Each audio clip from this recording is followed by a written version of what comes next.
Alright, in this example, this is using the CVG manager, and we're going to pretend somebody's calling me for a quote or a truck just rolled in. I'm not getting any personal information, I'm just going to build an estimate. So we're going to look up a vehicle.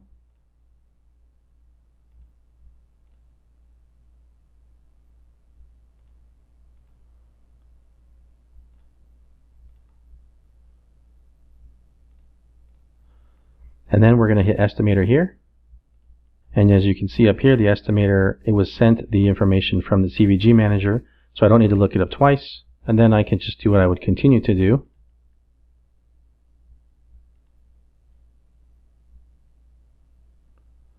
We'll say we're doing radiator. And then continue to look up more labor lines, but we'll stop with this one. And then you hit transfer.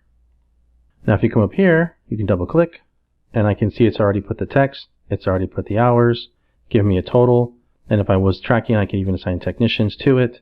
After I've done more work, I can come back and add more notes in this box or to this box, and it won't mess anything up. Now since we're building a quote, we could continue more with estimating. We could do parts kits, would be a combination of parts that you want to select through. We can do canned jobs, which is a combination of parts, labors, or notes. So a DOT inspection could be one, batteries, clutches, things along those lines. A symptom is an easy way to, when you click on that, you can see here insufficient heating. If I double click, it's going to automatically add the text, charge the amount of time, and add it to my order, so I don't need to do a bunch of typing. And then if I wanted to, I can easily click on parts, and I can add in my own part here.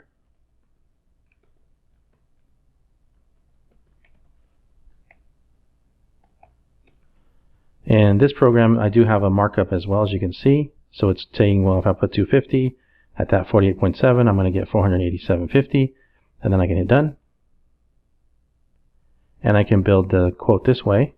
And this is something that would work in the CVG version of the Manager SE that will connect with the ProDemand. And now that I selected I want to sell it, it's asking me to get customer and vehicle information, or at least the customer information. Vehicle's already in there, of course. And then if I hit print, it brings up this estimate here, so I can see my part, my labor, any hazmat fees, any disclaimers, warranties, signature, and date. This system will keep a record of all of these invoices. The other one will not keep a record, because this would be considered an invoice when we get it all said and done. Right now it's still an estimate. There's more to it, but this would track all the information.